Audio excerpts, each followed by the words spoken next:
哎，大家伙儿早喽！3月15号星期六，又是周六平田先生的早训练。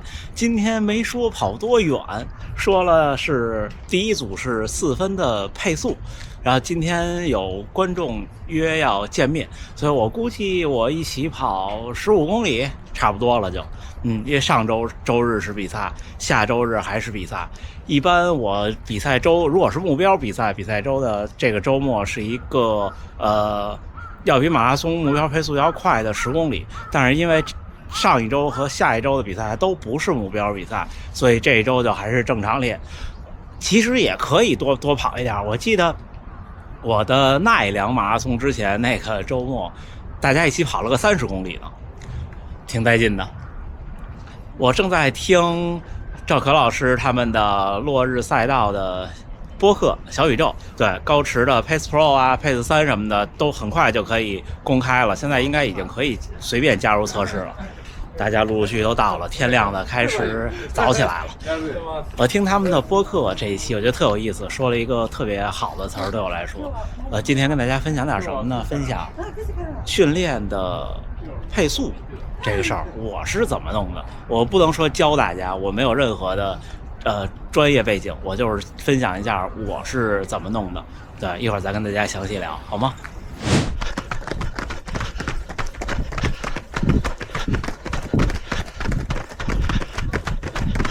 好啥？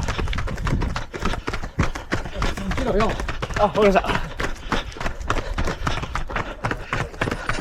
还有最后1公里。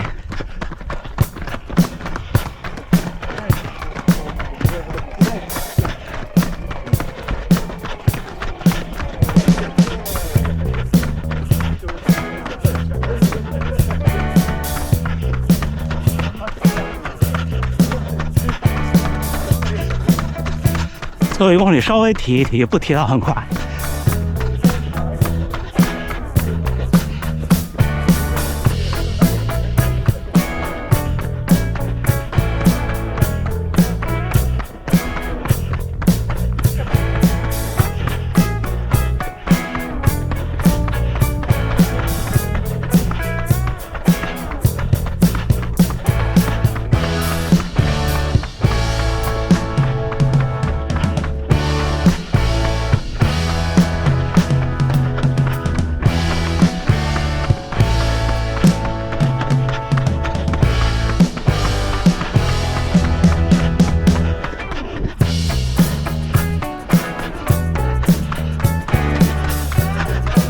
到啊，3分钟，还有。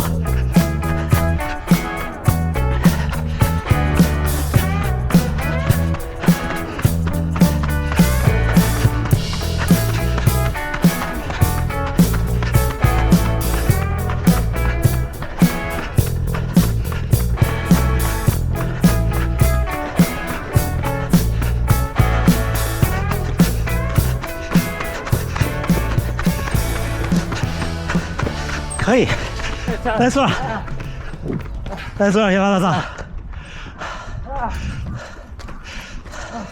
最后1公里3分26，可以哈，穿衣服。嗨，哈哈哈。到，哎，天热起来了，想喝水了，来喝个水。一冬天都没在这儿喝水。今年最冷那段时间，那个喷水池都冻住了，都不知道这种特冷的地方，这种水能不能放出来到冬天。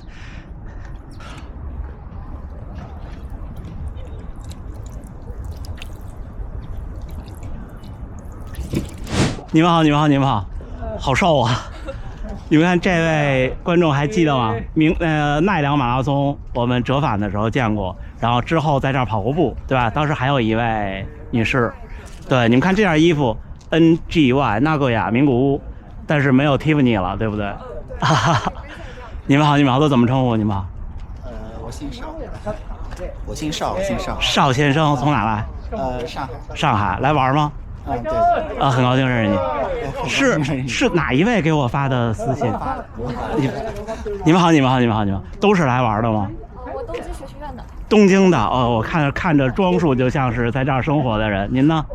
我是杭州的，来玩的。对，太好，感谢你们，感谢你们。来，就来旅游的是吧？明天有一个比赛，看那个 XT。哦，明天的那个我也去看，我也去看。啊，明天那个比赛，刚才今天这儿有那个运动员在这儿热身的，我们看到几位。对，我们看到了几位。那我们这个方向可以啊。哎呀。他们反正一眼就能看出来，跟一般人不太一样，但是我不太认识。您的日文学了几年？我大学是日语专业。哦，懂了。专门为了来这边留学学日语。可以。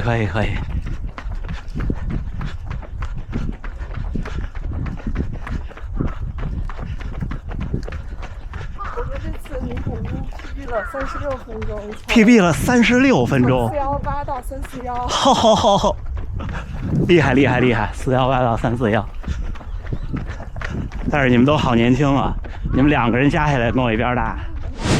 哎，小伙伴们，已经训练结束了，跟大家聊聊天儿。今天听赵凯老师的播客《落日赛道》，我也觉得是。就前两天我刷一视频，我也看到说一个比赛，可能是半马在全马后边出发，但是我觉得在赛道上，你不管以什么目的，喊前面的人说让开什么的，我觉得都是很不礼貌并且不合时宜的。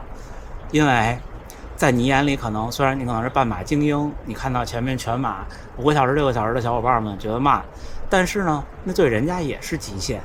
我真是这么认为。我觉得我跟落日赛道他们的观点不谋而合。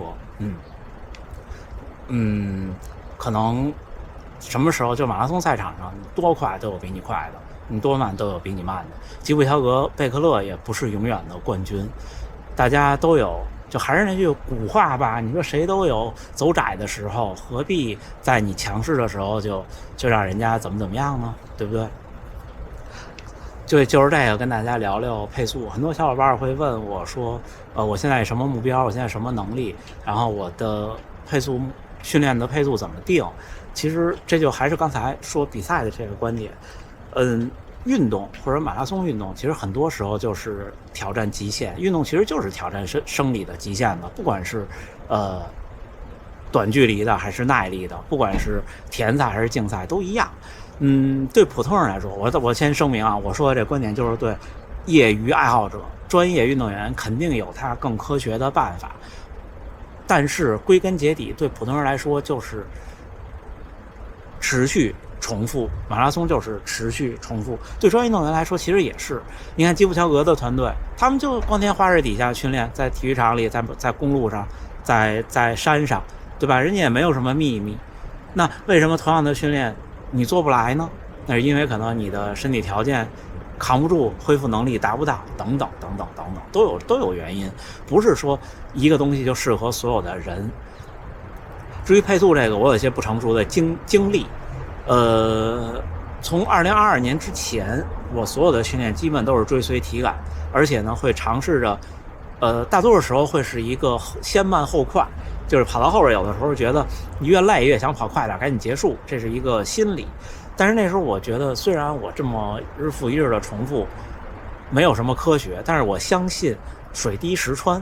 对，我相信马拉松就是个耐力运动，耐力运动就要用耐力用重复去解决，不一定我在过程中穿插更慢或者更快就能有多大的提升。我相信可能会有，但是呢，那个当时不是我想要的。而且当时其实我也有强度课，大家翻以前的节目，我不止一次分享过。那时候不跑3休1的时候，每3天中间的那天是个强度课，而且强度不小，在现在很多小伙伴看来都不小。在公路上跑6个1600，然后凑足21公里，在公路上跑3个2.4，然后凑足21公里，跑30个1分钟快慢，20个1分钟快慢，这些都是在北京的清晨甚至凌晨的马路上跑的。只不过那时候的瞬时强度没有现在大。然后2022年之后，北马之后，我听了一位教练的建议，说我可以多尝试一些长距离的阈值，或者多顶一顶更快的速度。那时候我就试一试以后，身体不自觉的就会趋利避害，你的身体就会告诉你平常得再慢一点，否则你的那个身体当时的条件你缓不过来，你顶不上去。再到后来2023年加入了早训练的跑团，大家周3跑的都很快。我说怎么能跑那么快？那时候看着本田先生的尾灯真的追不上。后来我就说，那是不是我平常调整的不够好？我就再想办法慢下来。所以这些都是自己经历过的经验，我只能跟大家分享我的经历，就是这样的。当然您如果说，刚刚那有一位观众也问我说，现在的目标是女子的3小时32啊，是个什么线？问我要不要加间歇？就我也觉得，我觉得3小时32可能还不需要。但是如果您已经，比方说男性选手已经跑进了3小时30，目标是3小时或者多少，有一个团队一起跑间歇，是会更有效率，这个我是承认的。但是如果是自己跑的话，有的时候是很难的。间歇课我现在的经验是，我之前自己也跑，现在跟团队也跑，我发现如果你顶不到那个强度，其实就像我说马拉松，我跑一个2小时40的马拉松，跟跑2小时50的马拉松完全不是一个概念。就是你没顶到那个程度，其实你差的就是真正的训练的效果要差很多。它是个28法则，甚至是个19法则的事情。这是我的体感，真实的体感。所以说回配速，我觉得大部分爱好者、普通人，就包括我现在，就是追随自己今天的感觉，想快点快点，想慢点慢点。除非今天有课表。对于课表，我的看法是，我觉得如果是一个连续的4个月的，每天都有具体写好的课表，对大多数普通人来说没有意义，很可能您执行不了。就算有我现在的这个时间条件和执行的自驱力，我也不一定能执行得了。第二，还有一个很朴素的道理，现在你跟我说啊，说你今天出去跑一个20公里，平均配速是4分，上下不能超过5秒，我做不到，我真的做不到，我只能时快时慢，就是控制速度的能力，真心做不到。我见过这么多人，只有石川先生真的是说多少就是多少，人家从小那么练的，大部分人做不到，普通人更做不到。我们跟专业运动员差距很大。刚才一起的一位女士是现在大学生，是学校的3级跳运动员，就能参加大运会的那种水平的。我就问她，我说普通人3级跳是不是能跳进沙坑就很了不起了？她说是的。这就是巨大的鸿沟，就是有的时候是这样，多少配速不重要，训练的目的和效果最重要。作为我们普通人来说，最朴素的道理，训练的目的是让自己累，就结束了。你就时刻想着，我训练是让自己累，不是让自己更强。因为你想让自己更强的时候，你总会觉得，因为马拉松训练是个以年纪的事情，你可能1个月感受不到你变强，2个月也感受不到，你可能会放弃。但是累是每天实实在在能感受到，你只要累了，对得起你的身体，对得起你的训练，总会变强的。因为马拉松就是一个重复和持之以恒的事情，好吗？